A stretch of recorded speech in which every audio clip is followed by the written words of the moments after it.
자, 창구 실무 법률입니다.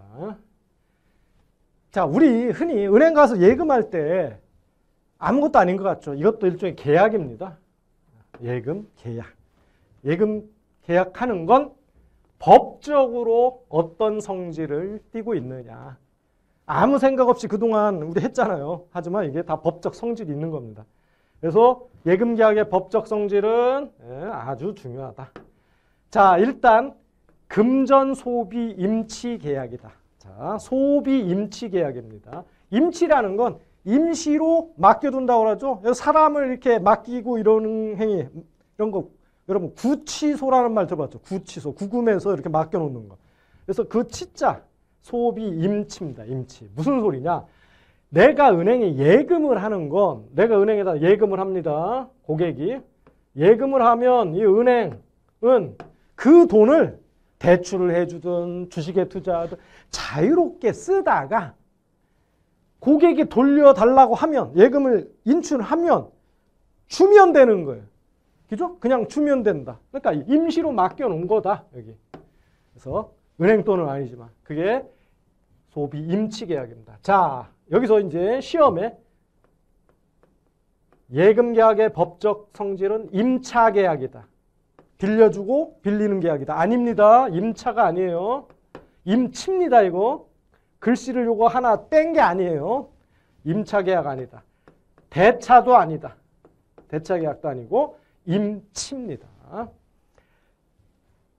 다만 당좌 예금, 예금의 종류 중에 여러 가지가 있는데 당좌 예금은요. 우리 보통 자영업자라든지 사업하시는 기업들에서 당좌 수표 발행 목적으로 이런 당좌 예금을 계좌를 개설하는데 요거는 위임 계약하고 소비 임치 계약이 혼합된 계약이라는 거예요. 그냥 소비 임치 계약만 있는 게 아니라 위임 계약 뭐다? 내가 발행한 당좌 수표를 들고서 은행에다 제시를 하면 은행에서는 그걸 보고 확인해서 돈을 주겠다. 이걸 대신 해줘라. 니네가 은행이. 이렇게 위임한 계약이라는 거예요. 합친 거다. 자, 예금 계약의 법적 성질 또 하나의 계약 상사 계약이다. 상사 계약이라는 건 은행은요. 장사꾼이라는 겁니다. 장사꾼. 여러분 예대금리 아시죠? 예대금리. 예금과 대출금리의 차이. 이게 은행의 수익입니다. 그래서 보통 net interest margin인가요? 요게 중요한 겁니다. 그래서 이게 수익인데 은행 장사꾼이에요. 결국 은행 이자 장사입니다. 그러니까 우리가 은행과 하는 예금 계약은 장사꾼 아닌 사람 하는 계약이 아니라 장사꾼하고 하는 계약입니다. 그렇다는 얘기예요. 그러면 이러한 장사꾼과 하는 계약은요. 뭐가 걸리냐면 소멸시효라는 게 생깁니다. 그래서 예금 채권, 요 예금 채권이라고 말을 쓴 것은 고객, 우리 예금자, 우리 예금하는 예금자 입장에서 은행에 예금하면 요거는 채권입니다. 그죠? 예금자 입장에서. 근데 은행 입장에서는 이 예금은 부채죠. 그래서 은행 입장에서 얘기할 때는 예금 채무라고 많이 쓰고 여기서 예금 채권이라는 얘기는 예금한 사람 입장에서는 채권이기 때문에. 그래서 예금 채권에 소멸시효라는 게 생기는데 소멸시효가 뭐죠? 이거 이 한마디를 기억하시면 됩니다. 권리 위에 잠자는 자는 보호받을 가치가 없다. 그 의미입니다. 즉 내가 은행에 예금을 했는데 5년 동안 거기다 뭐 추가적으로 입금을 하든 출금을 하든 돈을 찾아가든 아무것도 안 하고 그냥 가만히 있으면 5년 동안 가만히 아무것도 안 하고 있으면 권리를 상실한다는 그런 의미입니다. 그래서 예금 채권의 소멸시효는 뭐다? 5년이라는 거 기억하시고요. 부합계약이다. 부합이라는 건 뭐뭐에 부합한다는 의미죠. 뭐뭐를 따르는 계약이에요. 뭐뭐 약관입니다. 약관. 여러분 예금이든 보험이든 약관이라는 게 있죠. 그래서 이 약관이라는 건 어떻게 해요? 원래 계약할 때는 계약서를 주고받잖아요. 이게 예금은 예금 계약이라면서 왜 계약서를 주고받지 않죠? 다 이유가 있죠.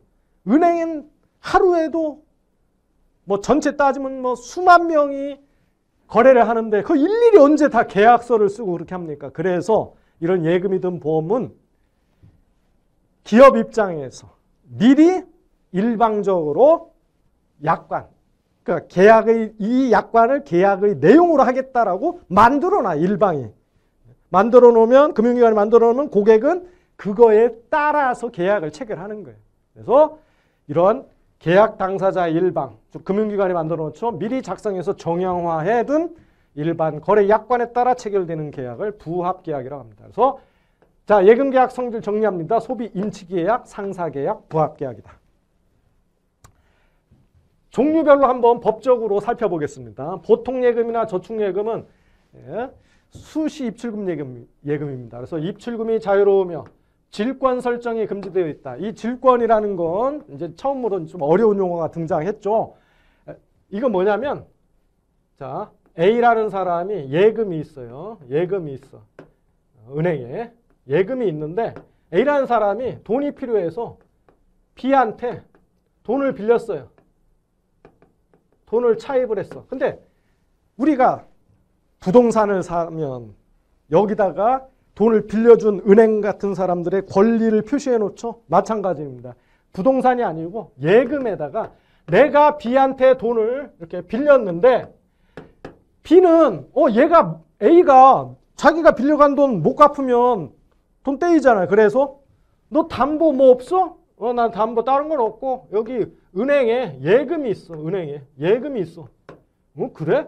그럼 나의 권리를 네가 갖고 있는 은행 예금에다 나의 권리를 표시 둘게. 이걸 질권을 설정한다고 하는 거예요. 우리 부동산에다가 설정을 하는 건 우리가 저당권 설정한다고 하는 겁니다. 근저당 이런 거 있죠. 그래서 질권입니다.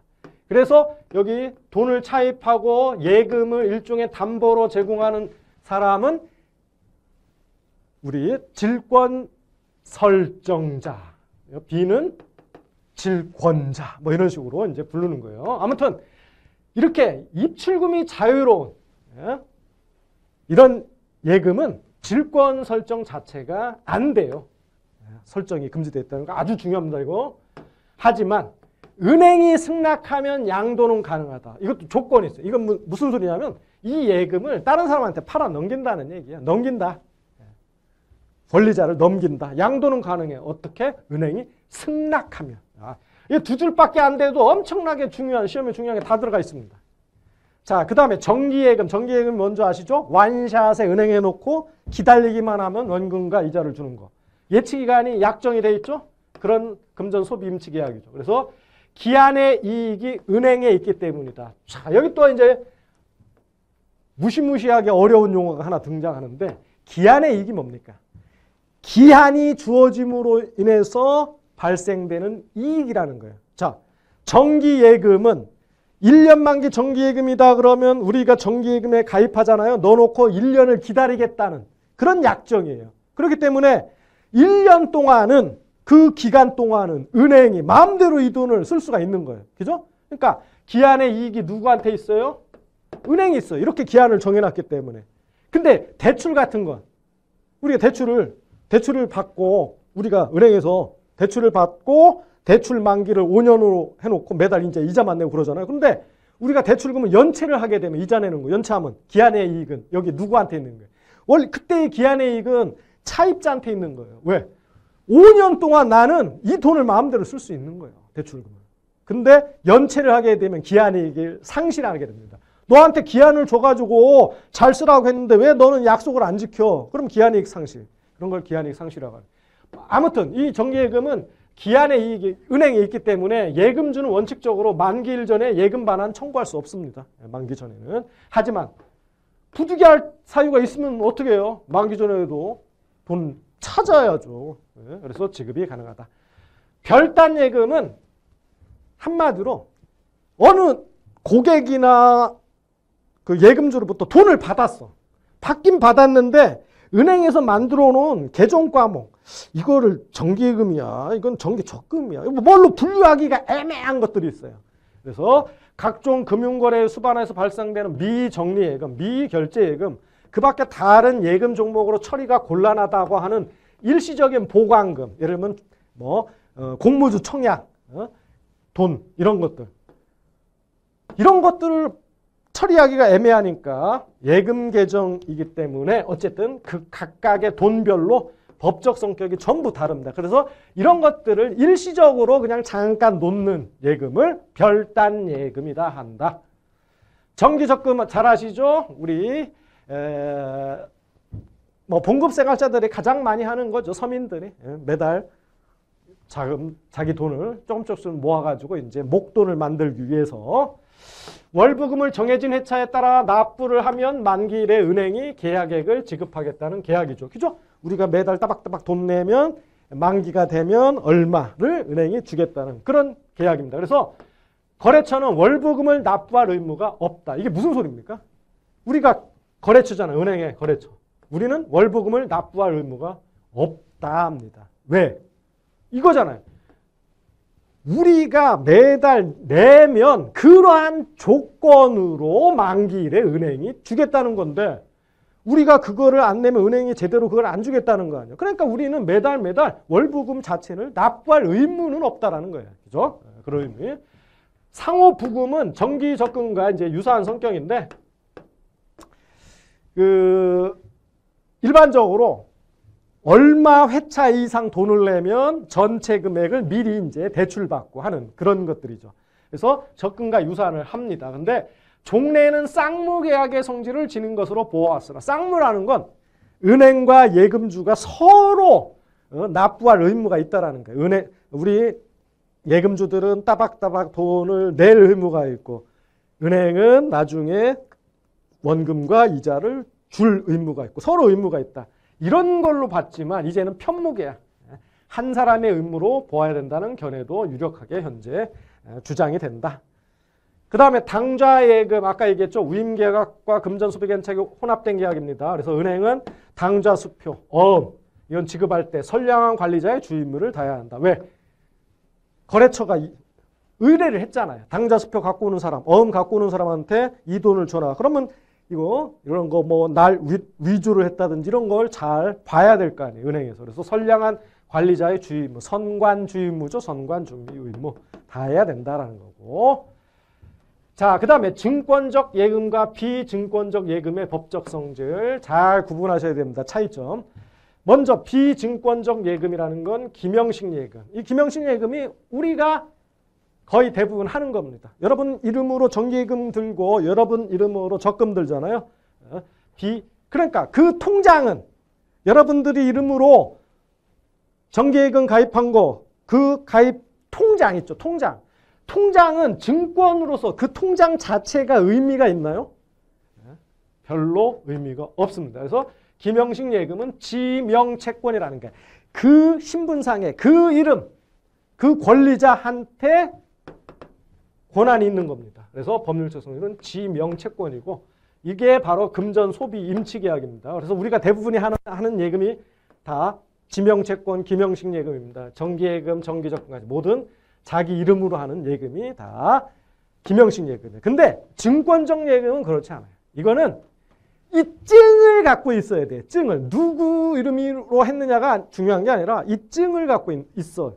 이 증을 갖고 온 사람한테 준다는 얘기예요. 그래서 기명식 예금 이외의 모든 예치급, 증권적 예금 이건 지명이 아니라 그 사람한테가 아니라 지시. 이 증에서 누구한테 주기로 돼 있느냐. 그래서 또는 무기명 채권 이런 것들은 지명이 안 돼 있잖아요. 그래서 이런 건 지시채권, 무기명 채권이라 한다. 이거는 유가증권의 매매로 보는 거예요. 금전소비 임치계약이 아니라 내가 양도성 예금증서를 갖고 오면 원래 갖고 있던 사람이 누군지는 몰라도 최종적으로 은행에 제시하는 사람. 그 사람한테 돈 준다. 지시. 그러니까 이 증권 자체가 중요한 거. 그러니까 이게 유가증권이에요. 이게. 그래서 유가증권 매매로 본다. 법을. 그래서 이건 표지어음, 상업어음, 무역어음, 무기명 정기예금, 양도성 예금증서 이런 것들이 증권적 예금입니다. 잘 구분하고 법적 성질, 법률관계 이런 거 잘 알아두셔야 돼요. 차이점.